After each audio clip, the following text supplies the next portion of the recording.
Here we see a picture, a diagram of a keyboard, a piano keyboard or electronic. And the reason I picked this particular picture is that the keys are a little bit larger and easier to see, the black ones. So the reason I picked a keyboard also is when you look at like a trumpet, all you see is three valves, and there's no really indication of how to go higher or lower in pitch or anything. It's just it's not very intuitive of how you change, how you move the pitch up or down. So on a keyboard, it's really easy. This side is the lower pitches, um, you know, and this side is the higher pitches, higher. So things like that. And one of the most fundamental concepts that we need to know is an octave. And the way we find an octave is you can kind of see a pattern. It's three black keys and then a grouping of two black keys, and then three again. You can, you know, and also that lets you know where you are on the keyboard kind of thing. So the distance from here to here, you see it's two black keys and then the one lower from it, two black keys and the one lower from it. These are called C. And they are exactly one octave apart. So I'll write that maybe up here. That's octave. That's an E octave. Okay. And so the way these sound is if I play, this will be the lower one first. I'll play, and then an octave higher. And they're actually the same note as far as the theory goes. They're different pitches, but they're both C. It's a little bit confusing, but the way it works is the whole thing's kind of like a circle. You have C, and then, well, I'll draw them on here also. You have C, and then below that is B, because it goes in order, and then A.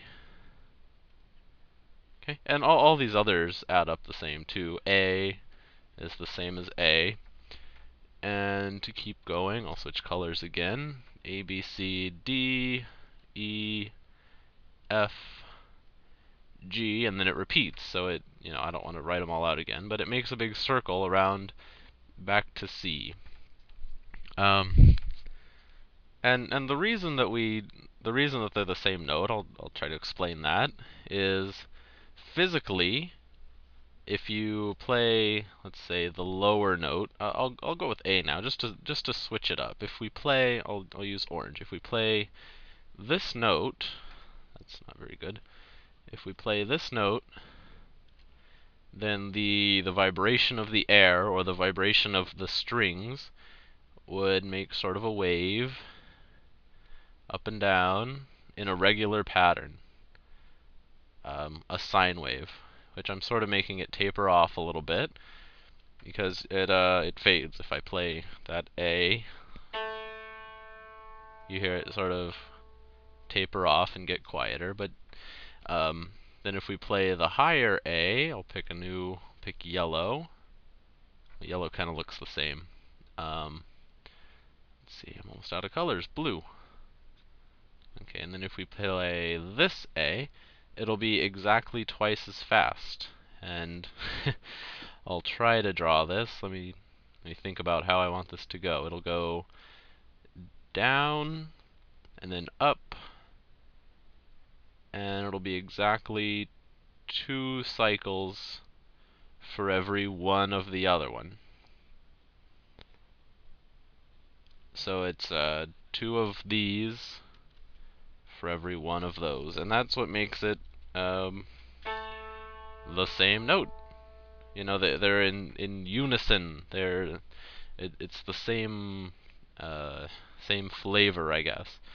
And then if you were to play two random notes together, it's a little more, it's like complex. It has more to it than just the sterileness of a perfect octave. Let's see. What else to say about this? Well, I guess I can go into sharps and flats. So we have all the letter names, and we know that it kind of cycles around. And oh, 8. 8 is the reason that it's an octave. You know, it's 8 notes in between: A, B, C, D, E, F, G, 1, 2, 3, 4, 5, 6, 7, and then A again. A is the 8th, or C is the 8th if you start at C. So you have 8 white notes in each octave. You know, from A to A is 8, or from E to E is 8. And then you have, in theory, 5 black notes in between each octave. And these, you know, how do you describe those? It's between a C and a D.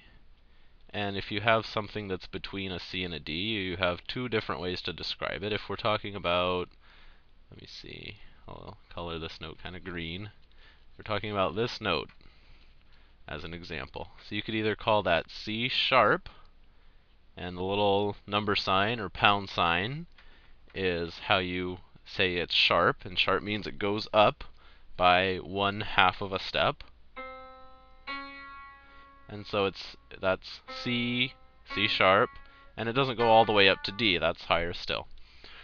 And the other way to write it that's equivalent, exactly the same, is to say that it's D flat, or to say that it's D minus 1/2, or D but lower.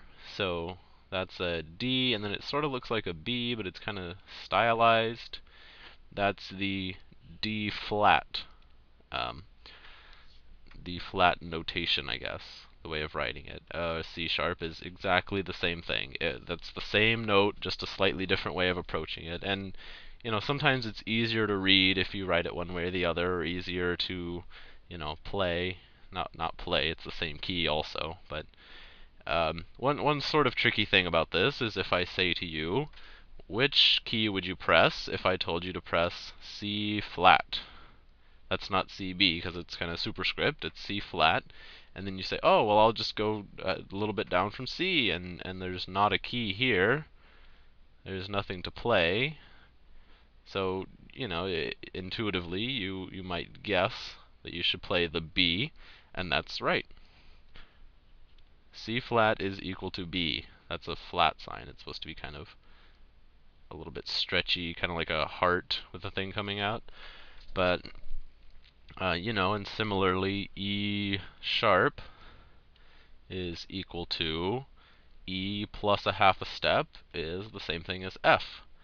So they don't always mean that you're playing a black key, but that is the only way to describe black keys. That's the only way to write, you know, to play this green note or this red note, is C sharp. I think that's good enough for one video, so I'll leave it off here, and I'll see you in the next one.